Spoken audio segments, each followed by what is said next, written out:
Was Incredibles 2 worth the 14-year delay? Or is this just another Pixar sequel letdown? Hey, find out on Super Dynamic Bros.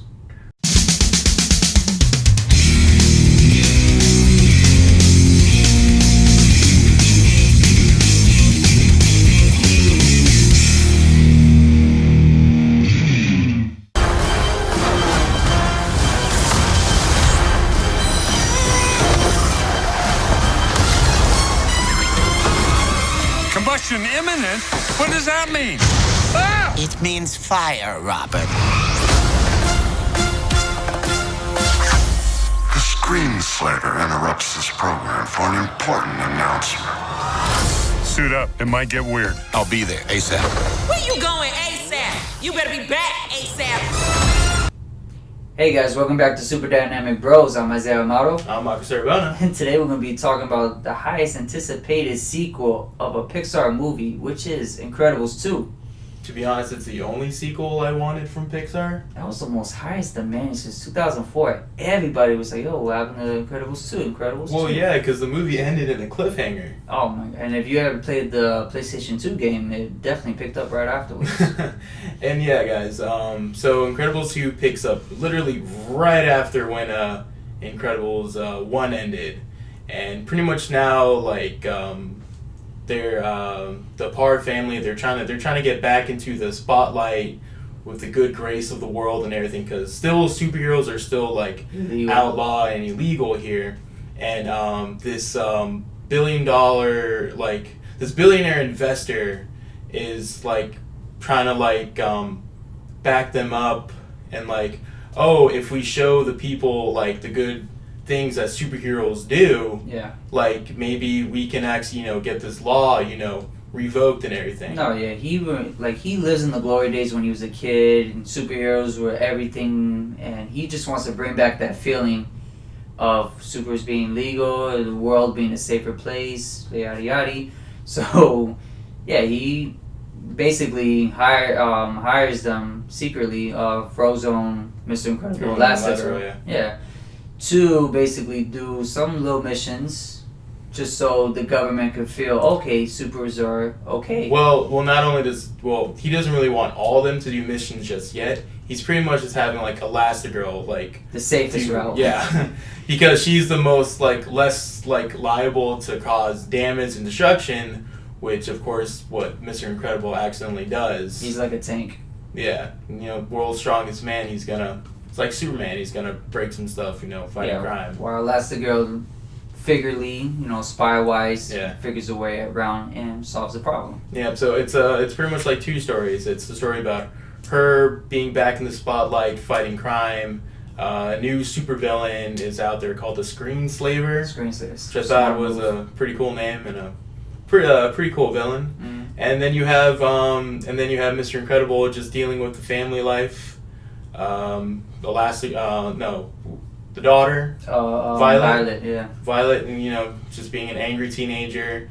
You got Dash is causing havoc, and Mr. Incredible finds out that Jack has all these powers. Which I'm surprised they didn't notice in the first one. Like, Well, what no, was they Jack never- doing up there? Like They never saw what he did to Syndrome when I guess he it was, first when they revealed that he has powers. They never saw that. Yeah, and they didn't really listen to the babysitter at all when they were saying how he was flipping out when she Yeah, babysitting at home. it reminded me of the Jack Attack short Yeah, that came out on the DVD. it showed like Yeah. only 7 of his powers.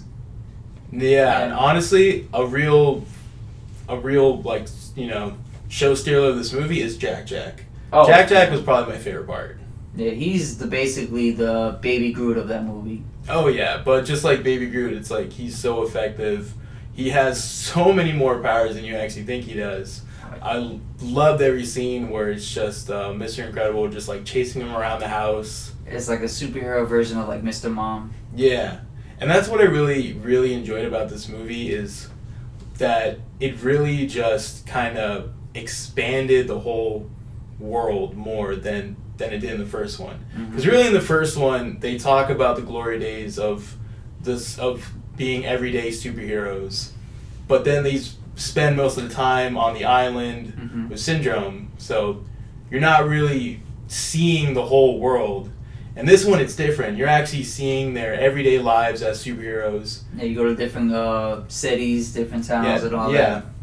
And you get to see more like superheroes, some new ones, some old ones. Like, it's definitely what most sequels should do, which is expand upon the world that they're in, which is what I really found to be super enjoyable about this movie. No. This movie is tons of fun, and I gotta say, I might actually like this more than the first one.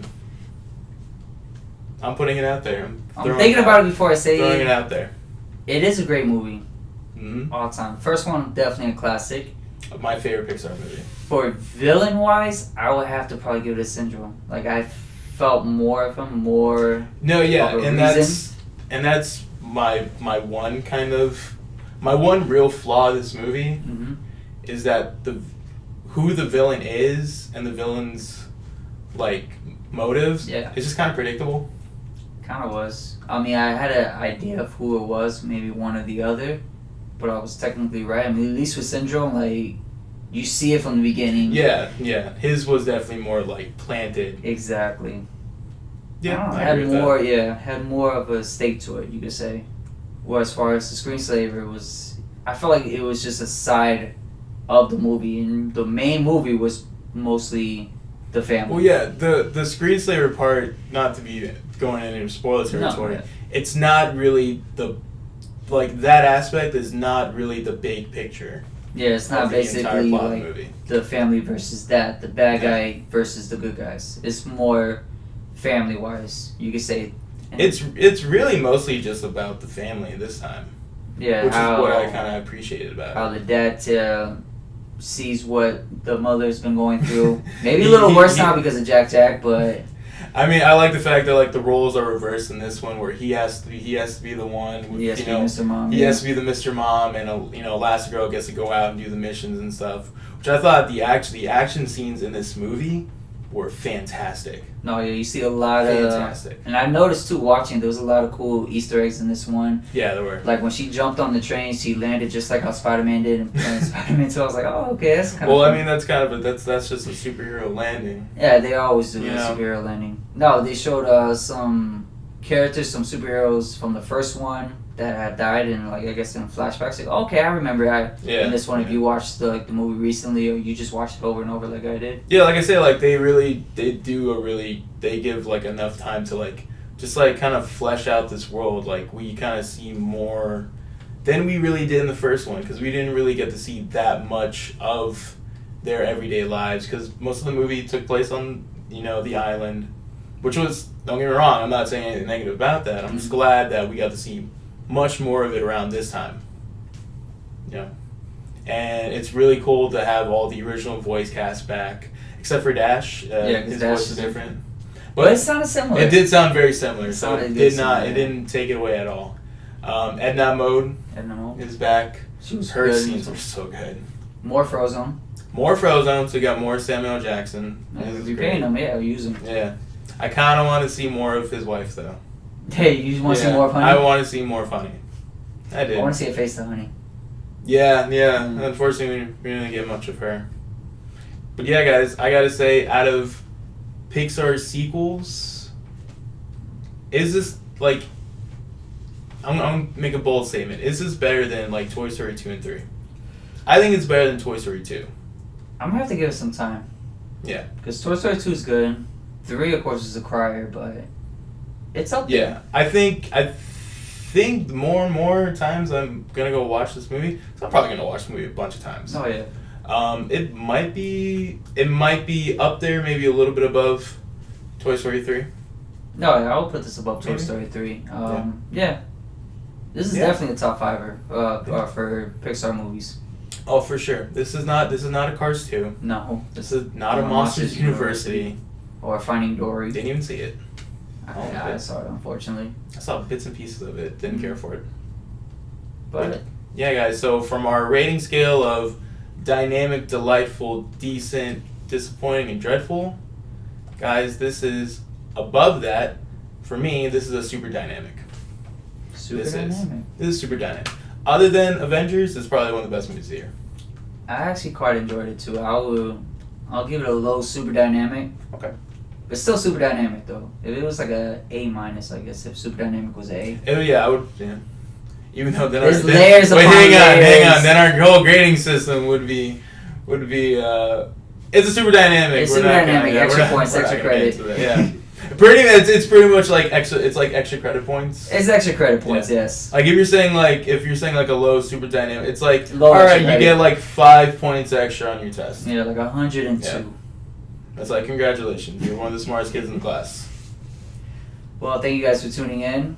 We really appreciate it. Remember to Yeah. like, comment, subscribe.